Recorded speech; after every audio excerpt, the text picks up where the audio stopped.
ទេសភាពប្លែកអណែកសែនស្រងលែងទេសត្វរំពេ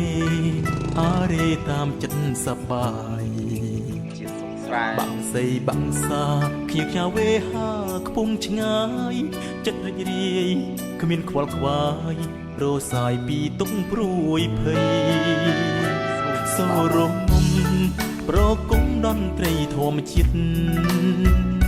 ក្លិនផ្កាជ្រាបពីងដោក្នុងដួងហង្រតីប្រៀបបានសំរងឆោមស្រស់រាជនីផ្កាព្រៃប្រណីដល់បេះដូងប្រុងថ្លៃកំព្រាឯកាស្នាមពលខួចគួចចិត្តបងឈោនឹកភ្លឹកអារម្មណ៍លងទៅឆ្ងា